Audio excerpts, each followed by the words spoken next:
So, hi citizen. So, may tanong lang ako. Like, ano ba yung napapansin nyo sa maling paggamit ng confidential funds ni BP Sara? Na para bang lumalabas na scam o modus operandi ang nangyayari? Kung akong tatanungin, scam ito. Move to strike, No Your further Honor. Move to questions. strike. That established na si Miss Acosta Naniniwala ang House Prosecution na malaki ang naitulong sa pagdiin kay Vice President Sara Duterte nang naging testimonya ni Gina Acosta, dating OVP Special Disbursing Officer o SDO. Mahalagang bahagi kasi sa kaso ang pagpapatunay ng maling paggamit ng confidential funds. Ayon kay House Trial Spokesperson Zia Alonto Adyong, lumabas na si VP Sara ang nagkumpas sa paglipat ng 125 million pesos cash mula kay Acosta patungo kay dating Vice Presidential Security and Protection Group Chief Colonel Raymond Dante La Chica. Nagmumukhang modus operandi po ito, ang mga ganitong klaseng kalakaran. At na-open up yung misuse at abuse nitong mga ganitong pera ng ating taong bayan.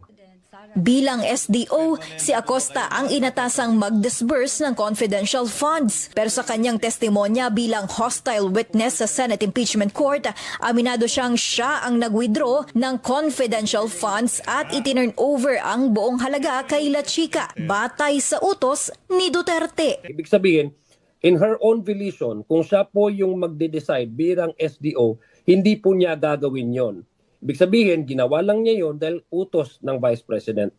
Ganito rin ang punto ni House Prosecutor at Manila Congressman Joel Chua. Parang anong nangyari sa kanya, taga-pirma lang dahil hindi niya naiintindihan kung ano yung sa plano at taga-withdraw lamang.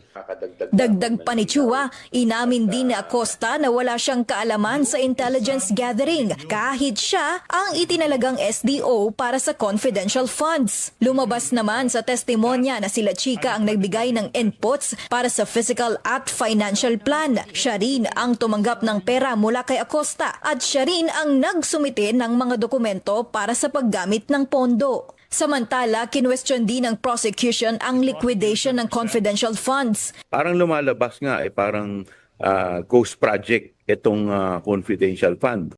It's enough evidence to convict BP Sara. Marami ng ebidensya, sapat na ito para mapanagot o makasuhan si Vice President Sara Duterte.